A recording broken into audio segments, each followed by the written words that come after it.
Welcome new and old friends. My name is 242, and today 42 got us 2 horror stories.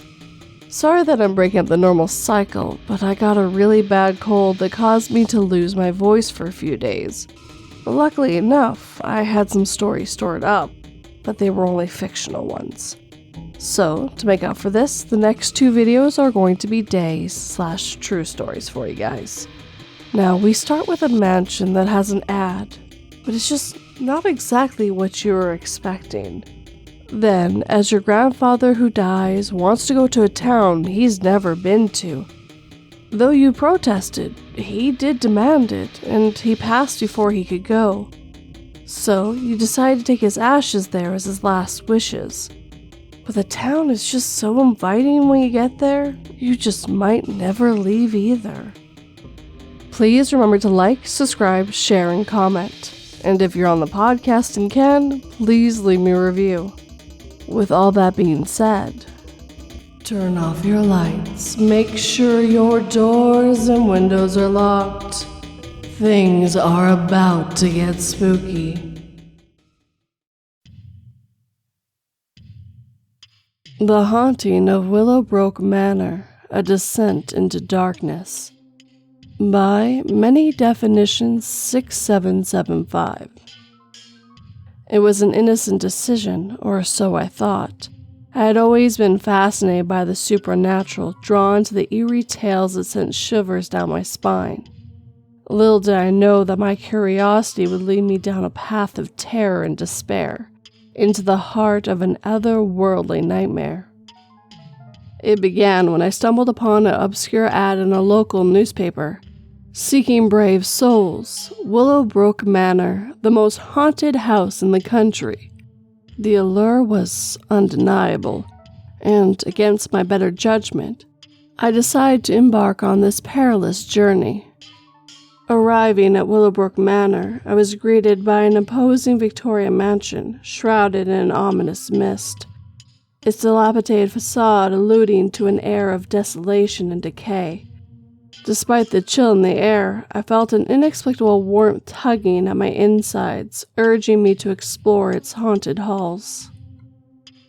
Stepping through the creaking double doors, I was enveloped in a suffocating darkness that seemed to whisper ancient secrets. The air was thick with a tangible sense of foreboding.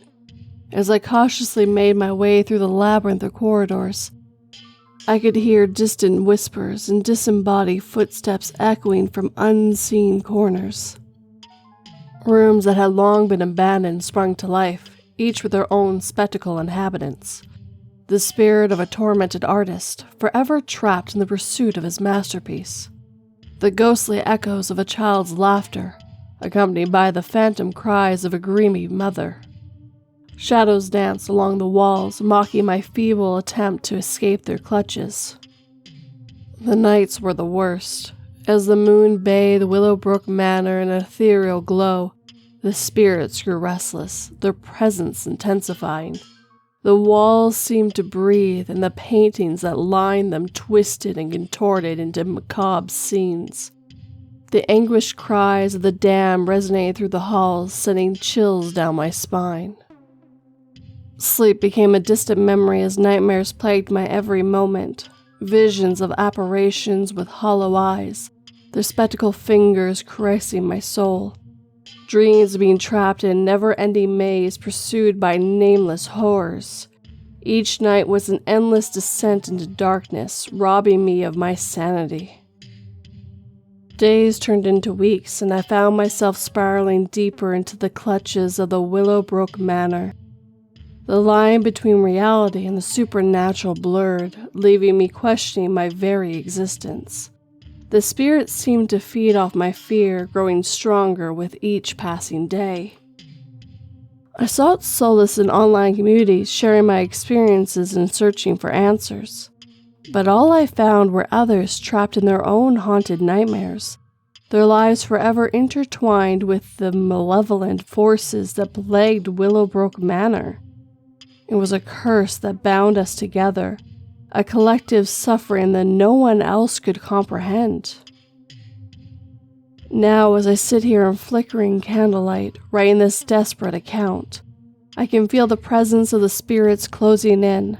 Their icy breath caresses my neck, whispering promises of eternal torment. I know that escape is impossible, that I am forever condemned to wander the halls of Willowbrook Manor, a prisoner of my own curiosity. So, dear listener, heed my warning. If you ever come across an invitation to Willowbrook Manor, cast it aside. From within its walls lies a darkness that will consume your very soul, and once you enter, there is no turning back.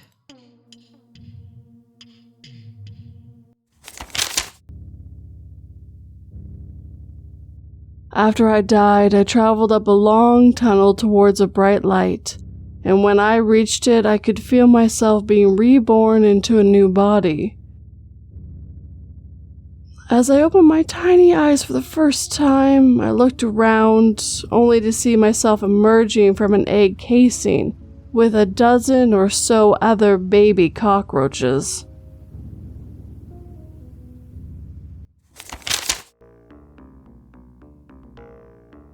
The Great Joy of Locusts by Saturdead. My grandfather, Edgar Eddie Hurrence, passed away in early February.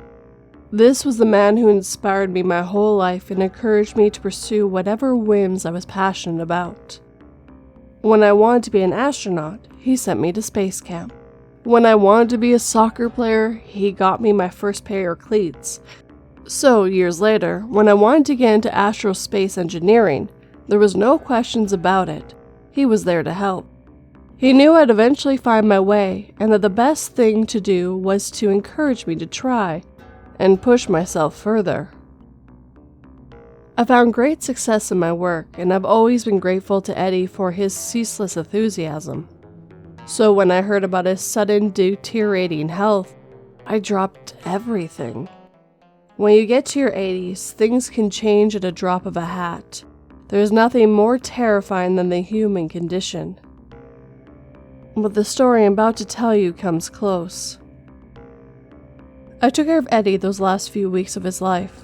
We wanted him to be able to spend that time at home with friends and family, and we did whatever we could to make that happen. But Eddie had plans. He didn't want to spend time at home. He wanted to travel one last time. He had this strange idea to go to this little town in South Dakota. I couldn't figure out why, but he was determined. He got this strange shimmer in his eyes whenever he spoke about it. "I gotta go," he said. "Please, I just gotta go." It was a small town northeast of Rapid City. You could barely see it on a map. You could see the houses, but there was no name to it. That's how I got to know about Locust, South Dakota. Eddie died 2 weeks ahead of his planned trip to Locust. His passing was sudden, devastating, and confusing. I never heard him talk of that place before, and there was no real explanation as to why he wanted to go there. So I decided as a final show of gratitude to spread his ashes there. I made a reservation at a motel and drove out there over the weekend. There was no information about the motel I was staying at, what the buildings in the town were used for, or who lived there. It was a whole town of question marks. Not because of anything being hidden, but because no one cared to look closer. This was the kind of town that was just a bunch of houses by the side of the road. The kind of place you pass by, only ever asking yourself who lives in a place like this to begin with. But when the time came, I carefully packed Eddie's bronze urn and took it to the road, not knowing what to expect. I'd never been to South Dakota before. On the first day driving through Rapid City, there was this violent snowfall that almost threw me off the road. Going up to Locust was about as flat terrain as it gets, the endless fields of snow stretching for miles. Not that you could see that far because of the weather, but still. The first night in Locust wasn't anything special. I arrived pretty late, got myself a gas station hot dog from across the street, and crashed in my room. The owner seemed nice enough, a soft-spoken elderly woman called Dottie, who was eager to make sure I had everything I needed for my stay. I crawled into bed, watched some TV, and fell asleep. I left Eddie's urn out. He loved watching late-night television. I figured he'd appreciate me leaving it on. The weather had cleared up by morning. The sun reflecting off the fresh snow was blinding, and there was this awkward humidity in the air. It was still cold, but wearing a jacket made me feel sticky, like a warm ham in a plastic bag. Awful. I brought my backpack, taking Eddie along. I was going to check out the town, ask a few questions, and try to figure out why Gramps wanted to go here so badly. Dottie, the owner, was up early. She asked me all about my plans, if I slept alright, if the water pressure in my shower was okay. I got the impression she didn't see a lot of new people. "I'm actually here for my grandpa," I said. Before I had a chance to elaborate, Dottie lit up like a candle, her smile growing wider and a laugh bubbling up. "How exciting," she said. "Wait, don't tell me. You're Donnie's boy, right? Or is it Hector?" "No, sorry, I wasn't clear. My grandpa never made it here." "Oh, I'm sorry to hear that," she sighed. "I'm sure he would have loved our little town." "It's strange," I said. "I don't think he's ever been here. Why would he be so eager to visit?" "None of us have been to heaven either," she said. "But we still wish to see it." She laughed it off and took me to a small dining room. Fresh bacon, eggs, and coffee. A little slice of heaven right there. Dottie had a few other guests that morning. An old couple and a woman in a wheelchair. Just people from the neighborhood, it seemed. The woman in the wheelchair had an oxygen tank and a white mask covering half her face, which she carefully removed to put tiny pieces of pancake in her mouth. She winced with every bite. I first mistook her for an older woman, but on closer inspection, she was close to my age. I was seated straight across from her, at an opposite table. Dottie sat down with me halfway through my breakfast under the guise of offering me a refill for my coffee. "I'm sorry about your grandfather," she said. "Was it sudden?" "It was his time," I nodded. "We just thought we had a little more left." "Terrible," Dottie sighed, shaking her head. "But the Lord knows when our time is due." "Yeah, well, Eddie wasn't really a good friend of the church." "Nonsense, we're all friends here."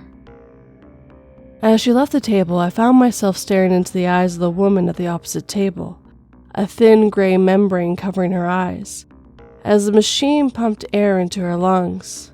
But there, deep inside her dying orbs, was a strange shimmer, something I recognized from the many hours I spent with my grandfather. She knew something. She'd seen something. Something. I went back up to my room and got my things. I got Eddie's urn, put it in my backpack, and double-checked my email. I still had a life to attend to, even if I'd taken some time off for Eddie's sake. There were meetings being planned, Zoom calls to attend, never-ending spreadsheets. I was in a different headspace, thinking about the practicalities, so when I came face to face with the elderly couple I'd seen downstairs, my mind sort of blanked. They were standing literally outside my door, about to knock. They seemed just as surprised as I was. "Oh, hi," the old man said. "Haven't seen you around before." "Can I help you?" I asked. "We heard you were talking to, Dottie," the man continued, "about your grandfather." "Alright, yeah, he passed recently." The two of them nodded and looked at one another. "There's someone you ought to talk to." Not knowing what to expect, I agreed to come along. They seemed harmless enough, and I didn't know where to begin with this town. Not that there was much to see. We took a long walk to the east side of town, past the gas station and supermarket.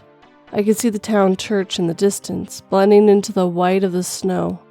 The cemetery was on the other side of the hill.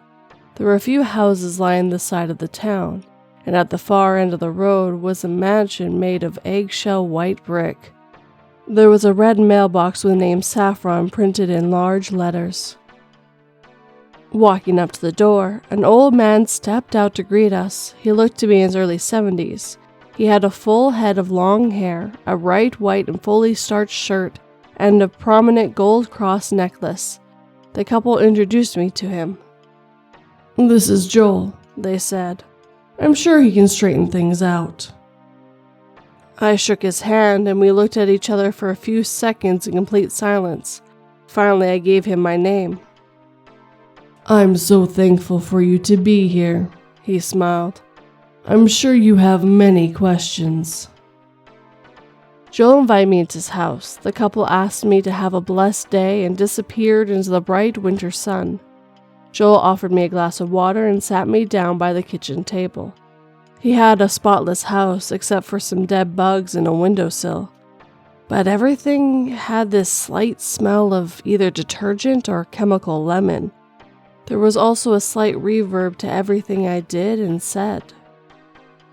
I showed Joel my grandfather's urn and explained what happened. I told him about this mysterious obsession with the town and this absolute determination to see it before his passing. Joel just looked at me, nodding. He was very easy to talk to, and was eager to ask follow-up questions.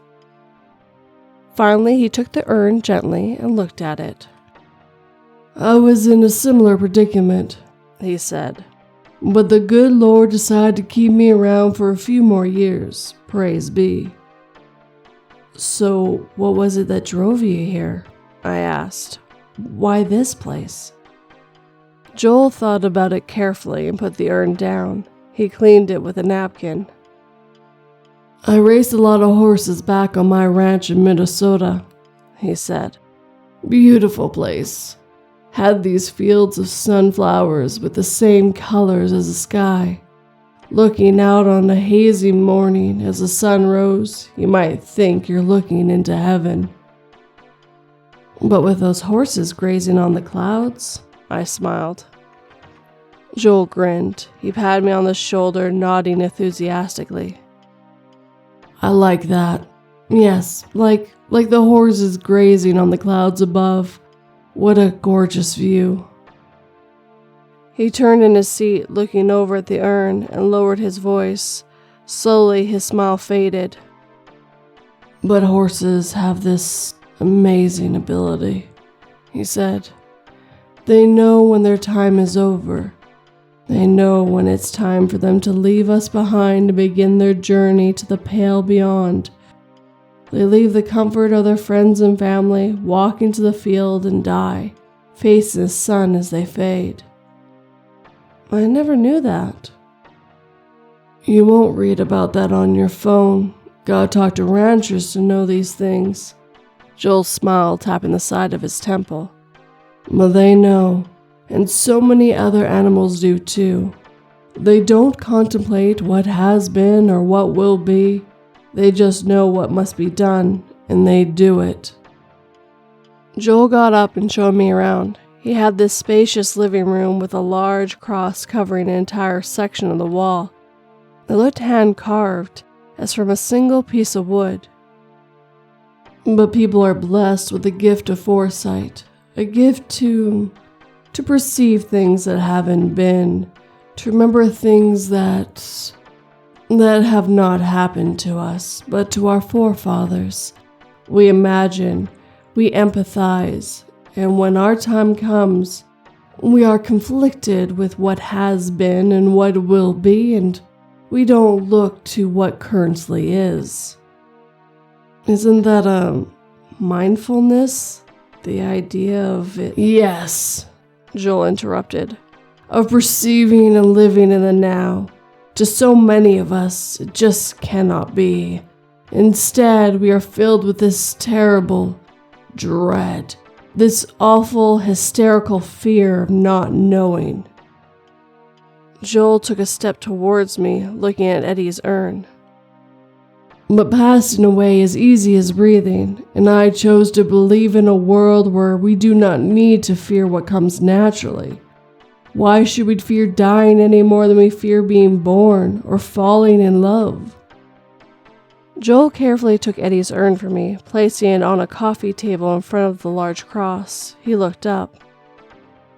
Sometimes people find that peace within themselves. They find that moment where they know their time is coming.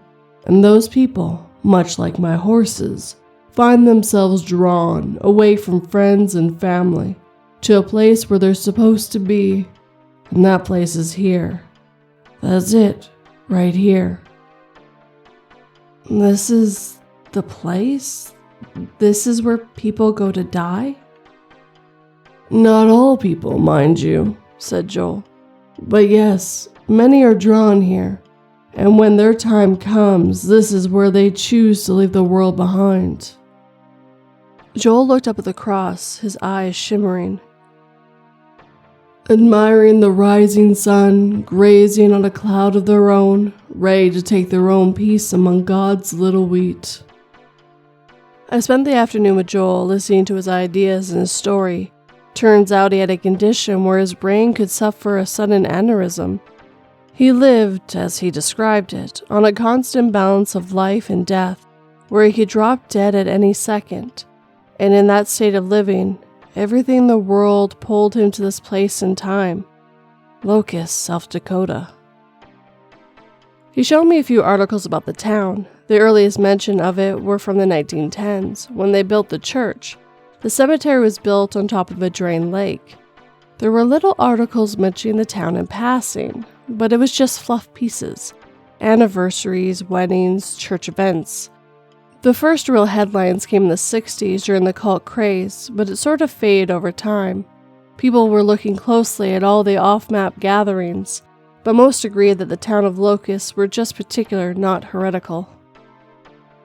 But there was this one picture that I couldn't get out of my mind. This article from the 70s, when I could see dozens of people standing in a field, raising their arms to the sky in unison. They looked like scarecrows. Records speak about 10 to 30 people travel to Locust every year or so just to pass away. Most come from surrounding counties, but a few come all the way from Canada or northern Mexico. Joe told me about this one man who traveled all the way from Germany just to drop dead the moment he stepped inside the city limits. Later that day, we wandered back to the motel. Joel offered to treat me to Dottie's home-cooked meal. On the way there, I asked him a question that seemed obvious in hindsight. So, why is this town called Locust? Some consider it a misheard Locacodan word. Okus, meaning warm. I think it's a bit more complicated. Then, what do you think?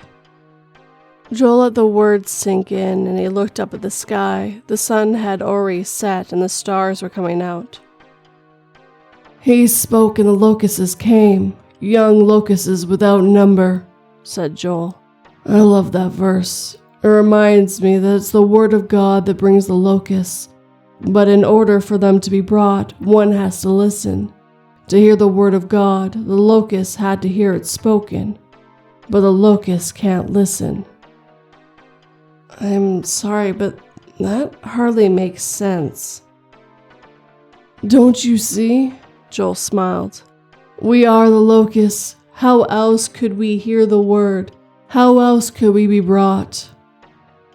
That's an interpretation. I believe it to be a synonym of sorts, a word meaning a sin or a sinful person, and that this, the town of Locust, is a place where one leaves their sin behind as we move beyond. Sitting down to eat with Joel and Dottie, I got the impression that this man was loved throughout the town. He was well-spoken, generous, and intensively friendly. The only one who didn't seem to warm up to his presence was the woman in the wheelchair with the oxygen tank, who seemed to shy away from everyone. I could see that twinkle in her eyes still. Maybe that's the look you get when you know your time is up. I spent the rest of the day in the company of Joel and Dottie. We had a long talk about the town's history and the various people who passed through over the years. Apparently, most people who died there are cremated, and the nearby graveyard has been full for years. So seeing that I brought Eddie in an urn was fitting somehow. Joel had already bought an urn for himself. He had no living relatives to care for his remains, so he didn't want to inconvenience anyone having to pay for them. By the end of the evening, I was walking under the starry sky with Joel and contemplating things that would come to be. I felt something, a little tug in my chest, this tiny strand leading directly to my heart to the field of locusts. I was feeling it, that distinct pull. Was I, too, about to die? What was supposed to be a weekend trip ended up being an entire week. I took time off just to get in touch with myself. I couldn't bring myself to say goodbye to Eddie yet. I'd do that on my last day. Instead, I spent my time getting to know the people of the town. Garland and Hannah, the elderly couple who introduced me to Joel, an older woman named Margaret who idolized her late husband to the degree where she kept a shrine. There was a Masood who came all the way from Atlanta after he got his lung cancer diagnosis. There were about a dozen others that I noticed in passing, only getting to know them by name, but most of the days I spent listening to Joel. While I didn't care much for his impromptu sermons, I could appreciate his positive tone. It was comforting in a way, knowing something benevolent wanted me to be here at such a trying time. But the woman in the wheelchair never warmed up to me or Joel. I learned that her name was Erin, and that she had about a dozen chronic health issues. She was one of the few locals who was born and raised in Locust, as if she was never meant to leave. For all the people I talked to, not one had anything good to say about her. At best, they ignored her. "Strange girl," Dottie said once. "She has wanted to leave this town for years, but her body couldn't take it. So she just sits and waits. Out of all the people, one would think she would want to be here." One morning, as Dottie had gone to get bacon, I found myself alone with Erin in the dining room. As she removed her mask to place a piece of pancake in her mouth, I moved over to her table. She barely noticed. Once she did, she coughed. This awful, wheezing rattle. I introduced myself and asked if she wanted any help. "No," she wheezed. "I'm fine." "I heard you're not quite the fan of this town as most others," I said. "Is that right?" "Right," she said, steeling herself for another shot at her pancake. "Fuck this town." "Seems alright to me," I shrugged. "What's so bad about it?"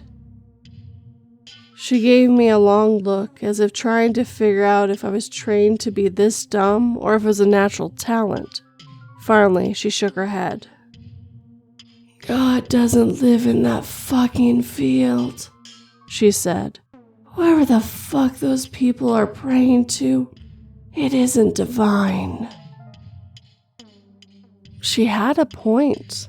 Most people praised the town as some sort of holy ground, that it was special, that it was this magical place where people were supposed to be at the end of their life, that it was something beautiful and spiritual. But for people like Erin who just want to live, it's a cruel taunt. When your entire life revolves around your death, you start to curse being born. And the more I thought about it, the more the knot in my chest tightened. It didn't feel like a calling anymore. It felt like a trap, like a spider pulling me in, rather than guiding light leading the way. I empathized with Erin.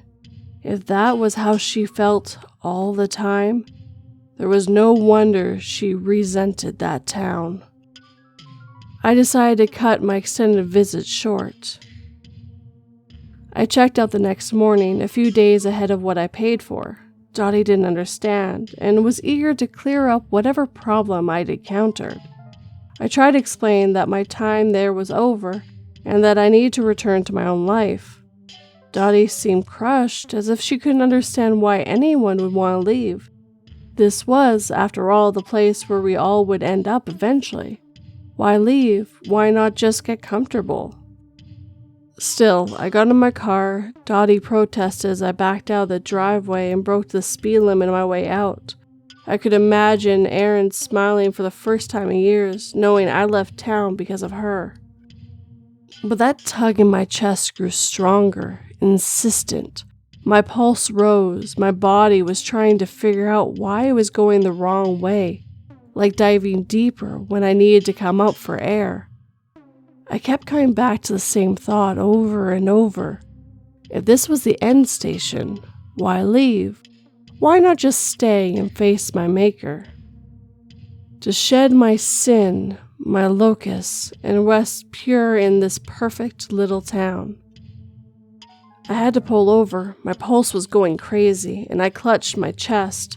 It ached, setting red strains of pain pulsing through my arms. I closed my eyes to keep the tears in. Then I got a text. It was from Dottie. Apparently, I'd forgotten my grandfather's ashes. I came rolling back to the motel like a shamed dog. There was a whole bunch of people waiting for me in the parking lot. Joel was there, holding Eddie's bronze urn. They all looked at me with nothing but joy on their faces, like a lamb returning to the herd. They wanted me here. They wanted me to belong, and damn it all, there was intense relief being back. I parked and got out. Joel placed the urn on the roof of my car and wrapped me up in a big hug. The others awed and oohed. "We're gonna miss you," Joel said. "Are you sure you have to leave?" "I have to do what I came for," I said. "Eddie wanted to be here, not me." "Then I suppose we ought to get to church," said Joel. "What better place to lay to rest?" Eddie wasn't a big church guy. "Then maybe the hill overlooking the graveyard?" added Dottie. "It's beautiful up there." I thought about it. It wasn't quite the picture I imagined in my head when thinking about Eddie, but if that's what he wanted, that's what he'd get. "It's never too late," said Joel. "Not for him, not for you. If anyone is in Christ, he is a new creation. Old things have passed away, and look, new things have come." "Corinthians," added Garland. "Praise be." We made our way through town, picking up more people as we went along. It was another beautiful day. The sun had started to melt in places, making the slush sink into my shoes. Some of those coming along had started singing psalms. Joel, on the other hand, seemed only to want to help. "Excuse them," he whispered. "They're just so eager to see someone join our congregation." "I'm not joining you," I said. "I know," nodded Joel, "but he is." He tapped the side of Eddie's urn, and I got this sinking feeling like I was doing something terrible. I couldn't help but to think of what Erin had said. God doesn't live in a field, so what the hell were we about to do, and for whom? We made our way off the road, continuing across a mushy field of melting snow. The others were singing, loudly and proudly, making the iron ball in my gullet grow. I felt sick. Still, part of me felt like this was the right place to be. But it felt right in an almost artificial sense. The same way a hot plate of French fries can be the best thing in the world, but you wouldn't want that forever. We finally got to the hill overlooking the church. There was this big Jupiter tree casting some morning shade on us, and I saw this vast clutter of tombstones below. For a town this small, the graveyard was enormous. The modest church was dwarfed next to it. As I took hold of the urn, I wanted to let Eddie go and be done with it. I wanted to do this and just leave, never looking back. I could live my life ignoring the pull to come back. That wouldn't be a problem. At least, I hope so. But at that moment, I was struggling to keep calm. Then Joel grabbed me by the arm. "Let's take him closer to the cemetery," he said. "Maybe you'll change your mind." "I don't think I will, Joe." "A walk never hurts anyone," he smiled. "You got legs, use them." He took me down to the cemetery as the others were singing to the full extent of their hearts. Even Dottie had joined in, her usual quiet voice booming with certainty. Joel led me by the arm, waving through the tombstones. Then, suddenly he stopped. He raised a hand. "Can you feel it?" he asked. "Can you feel this place?" I don't know what to feel. I couldn't tell him the truth. I felt ill, like my body was revolting. I cursed Aaron for putting that thought in my head, that this place wasn't what it's supposed to be, that there was something wrong, unholy at play. "I deserted you for a brief moment, but will take you back with great compassion," sighed Joel. "We all have doubts, but this is the right decision.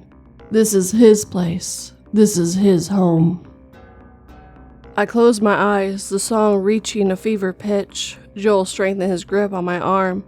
I turned the lid of Eddie's urn and felt the world shift, something waiting to receive him, to welcome him. "I will repay you for the years the swarming locust ate," spoke Joel. "The young locust, the destroying locust, the devouring locust, my great army that I sent against you." "Praise be," added Masaz. "Praise him." And they praised him. They cheered him. They hollowed and raised their hands to the sky. And as I turned the lid, there was this weight building in my chest, but I couldn't stop myself. I needed this release. I needed to move on. Then I heard a strange noise, a beeping of sorts, an insistent, machine-like beeping. It was Erin, using her electronic honk of her wheelchair to grab my attention. She just sat there, staring at us. Not disappointed, not angry, just terrified. And for that brief moment, there was no shimmer in her look. She was just a scared girl, hoping against hope that I get my mind in order. All around me, I saw these people looking at me with dilated eyes, mouths open like animals waiting to bite, their arms shivering with excitement. And under my feet, the ground moved. It was subtle, but it was there, a bulge moving just beneath the earth, going from grave to grave, something massive, eagerly awaiting an offering. I looked up at Joel, still clenching my arm, and for the first time, I could see him clearly. This was a sickly man. He wasn't just old, he was ancient. I could see the outline of his skull, the lining of the veins reaching the end of his jaw muscles. He was more bone than man, his sunken eyes blackened with rot.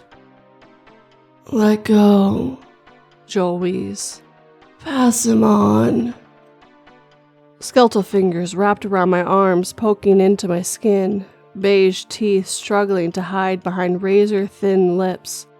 The cross around his neck, nothing but gold-colored nickel. How had I not seen this? I turned the lid back on tight and shrugged him off. There was an immediate gasp from the crowd. "What are you doing?" yelled Dottie. Masad got angry. Hannah and Garland snarled like animals. Margaret wielded her walking stick like a sword. And behind them were the nameless crowd we'd gathered on our way there, most of which barely even looked human. Some were little more than bone and sinew, others were so pale their skin seemed translucent. There were dozens of them, maybe hundreds. Aaron beeped again, snapping me to attention. Clutching the urn tight, I tried to push my way past Joel and burst into a sprint. He tripped me, and I dropped the urn. Luckily, the lid held tight. Bronze doesn't break easily. I fell flat on my stomach as the ground beneath me moved. As the bulge buckled, a crack in the ground revealed something underneath.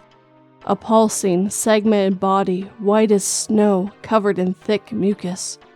It bobbed back and forth like the abdomen of a wasp.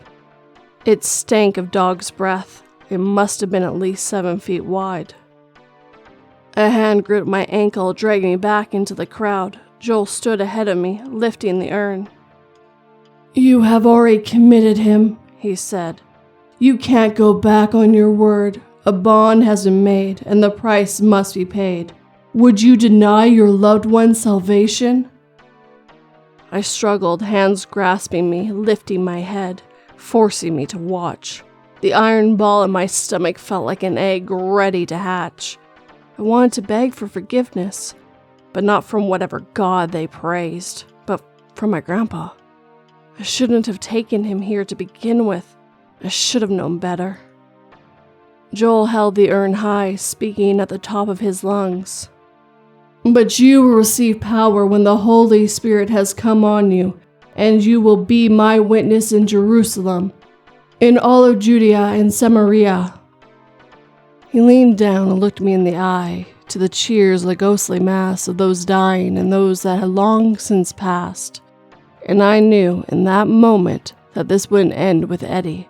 This wouldn't end until I was part of their congregation, dead in the ground. Joel smiled, knowing that I finally understood. "And," he grinned, "to the ends of the earth." There was a metallic clang. I felt hands release me as the congregation panicked. There, right behind Joel, was Erin. She'd gotten up from her chair, hobbled all the way over, and whacked him over the head with her oxygen tank. As Joel crumbled to the ground, they let me go. I managed to twist free, picking up Eddie's urn as I got up. I hurried towards Erin, laying her against me. She barely weighed anything. We looked at the crowd of devotees, staring us down with animal intent. They were horrified, angered, and beyond reasoning. There was no doubt that these people would tear us to pieces for our transgressions. There were more of them now, so many more. Joel lifted a finger towards us, cradling the back of his bleeding skull. "You," he cursed. You've denied him. You've resented him. You've come bearing false witness. You." A rumble. A low, deep rumble. Then a buzz. A locust. It landed on my arm, then took off, but the entire congregation just stared, awestruck. The silence that crept up on us was so intense. I could hear the wind in the Jupiter tree on the hill. Then I saw them. Hundreds of locusts crept out of the ground. In the cracks where the thing beneath had broken through, they escaped. Joel had promised it a meal, but it had been denied. And that wouldn't stop it, however. It hungered. It would eat, no matter what or whom. The locusts first started crawling up Joe's leg, then Dottie's. On Masad, they started with his hands. Margaret had them crawling on her neck. Hannah and Garland held each other, keeping the song alive. I saw the first drops of blood in the snow. There was a sudden jolt as the ground shifted. Joel's foot sank into the earth with a sickening crunch. He looked down, then back up at me, his bone-like face aching to a smile. "Joy," he screamed. "Joy to be chosen." Erin tapped my shoulder, reminding me to do what came most natural, to run. The cemetery erupted. Thousands of locusts swarmed the air, tearing the congregation to pieces, stripping them of their clothes, their skin, their hair. I could hear them choking as a swarm of creatures forced themselves down their throats. But there were no screams, just songs and praises, joyous laughter as they held one another, thanking whatever God may be. But in seconds, their songs were drowned with pitter-patter of air-thin wings, and as we ran, despite being 30 feet away, I could still feel the ground shift. Aaron kept smacking me on my arm, like trying to get a racehorse to go faster. As I got Aaron to her wheelchair, the entire cemetery was engulfed in a mixture of gray and brown, like a descending cloud, a filthy, buzzing cloud, tearing everything into base components, stripping everyone of their identity and purpose. All the while, Joel was laughing. His deathly smile never faded as he sunk into the earth, the greatest joy of his life, to be devoured by whatever god he praised, chunk by chunk. I got bitten 12 times in less than a minute. I didn't even know locusts could do that. Erin had them stuck in her hair, in her oxygen mask, everywhere. We tried to brush them off as I hurried down the hill, back to the motel. By the time we got to my car, the swarm had already descended from the church. These things were everywhere. I could hear them smacking into the windows of the motel with a rhythmic tapping. There was no question about getting Erin out of here. She was coming with me. I dropped her into the passenger seat and started folding up her wheelchair. She smacked me again, accidentally brushing off a biting locust. "Leave it," she wheezed. "Let's go." There was a dozen in the car with us, but we had to go. I could hear them rattling in the air conditioning. For the second time that day, I backed out of the driveway and broke the speed limit.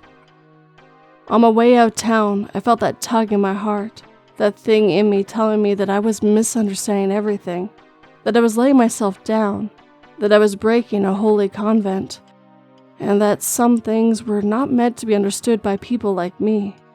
That there was a reason that the first thing angels said when they reveal themselves to mortals was not to be afraid. My chest ached, a red pulse forced me to blink, sweat stung my eyes. Erin placed a hand on mine. All she had was half an oxygen tank, and a way out of town that seemed more than enough. "I'm scared too," she said. "Keep going." So I did. We were halfway to Rapid City when I slowed down, easing my cramped foot. The locust had died. My mind was quiet. Eddie's urn rests carefully on Erin's lap, and as I looked over at her, I saw the gray membrane clear from her eyes. She took off the oxygen mask, breathing freely, and smiled. This was some time ago. I don't expect everyone to believe me, but if you look it up, Locust, South Dakota is still there. Maybe new people have moved in, others who felt the call. I found the perfect spot for Eddie.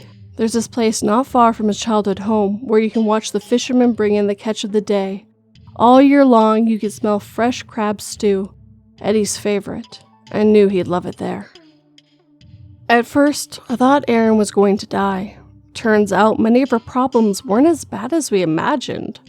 Sure, she had some muscle atrophy from spending years in that chair, but physical therapy would go a long way. Apparently, there'd never been anything wrong with her eyes, and her lung problems were inconclusive.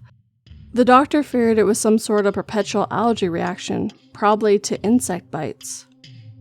Away from that town, Erin looks to make an almost full recovery.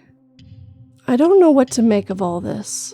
I think there are plenty of reasons for people to go to places and find comfort in their beliefs. I think there are good reasons for us to deal with what we are and what we will become. Much like all the people on Locust, we find our comforts in knowing we belong in this world, even when we're gone. Thinking back on all this, I think Joel was right about one thing. That leaving this life behind is nothing to be feared. That it's as natural as being born or falling in love. That it is reasonable to have faith in a merciful and benevolent Creator, whatever form that might take.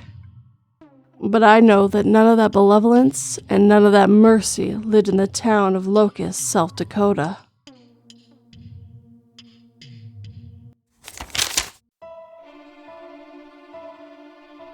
After months of my daughter being distant from the two of us, my husband and I rejoiced when she agreed to a family game night of Cluedo.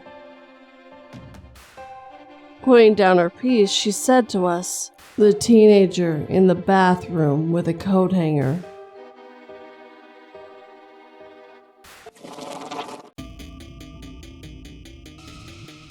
And with that, our time together is coming to an end. As always, I like to thank the writers who let me read their stories today. Now, my thoughts on the stories. To be stuck in a mansion forever, with ghosts that will never really leave you alone, and then you'll become one. I couldn't imagine the feeling. I do need to get out of my house every once in a while, or I feel like I'm going crazy. And you can never do that would be scary on its own for me. Then a town that calls you when you are dying. It draws you to it, wishing you to be there as you pass. Even reaching across the ocean with its call. Then it somehow feeds on you. And I really feel bad for Aaron. To live a life, not being able to breathe, walk, or do much of anything. To live your whole life with the desire to just want to leave, but her body wouldn't let her. I truly enjoyed the ending. And I hope none of you listening will ever listen to that call. Now, if you enjoyed these stories as well, hit that like button and make sure it feels it. If you're new, I hope you'll subscribe and turn that pretty little bell to all notifications. Also, share this video with anyone who might enjoy these stories as well. And I love a comment, but use the phrase bug bites so I know you got this far. Also, if you like, you can help this channel by either becoming a YouTube member or joining my Patreon, like these lovely people on screen right now. And if you'd like to do a one-time donation, I do have PayPal and buy me a coffee for that as well. Check out the description box for all my links, including the ones to my socials and website. And I do hope that in the intro and outro, my voice wasn't too bad. I'm just starting to fully get it back. It was rough for quite a few days there, and I really even couldn't stay awake. But as always, guys, thank you for watching and listening. It always will and always has meant the world to me. Sleep tight and don't let 42 bite.